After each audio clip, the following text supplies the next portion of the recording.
Hey, I'm Jay Soloff from my picks. Are you wondering what the options wheel strategy is? Well, today I'm going to share with you how the wheel starts with a cash secured put, what happens if you get assigned stock, how you make money, and where you can lose money. The wheel gets talked about like it's an easy income strategy. And yes, it can generate cash flow.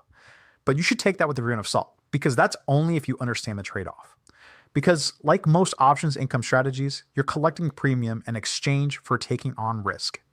In that show, the wheel is a two-step process.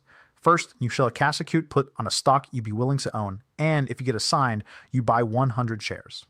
Then you sell covered calls against those shares. And if the stock gets called away, you go right back to selling puts and start right over. And that's the wheel. So let's use Coca-Cola, ticker KO, from a screenshot so you can see the math. KO is trading at $81.55 per share, and we're looking at the July 17th, 2026 expiration. On the put side, the AB strike put is trading for about $1.61. So let's assume you sell one KO July 17th, 2026 80 put for a $1.61 premium. Since one contract controls 100 shares, you collect $161 upfront. And because it's cash secured, you need enough cash set aside to buy 100 shares at $80 or $8,000 total. From here, everything comes down to where KO is on July 17th. If KO closes above $80, the put expires worthless. You keep $161, you don't buy the shares, and that's a winning trade. If KO closes below $80, you can be assigned. That means you buy 100 shares at $8 per share. But since you already collected $1.61, your net cost basis is really $78.39 per share. So now the wheel moves a step two. Once you own the shares, you can sell a covered call against them. Using the same screenshot, the 85 strike call is trading for about 80 cents. So let's say you sell one 85 call and collect another $80. If KO stays below $85, you keep the premium and you keep the shares. Then you can sell another call and keep the wheel going. If KO rises above $85, your shares can get called away at $85.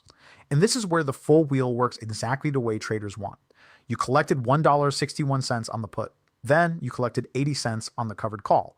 That's $2.41 in total premium.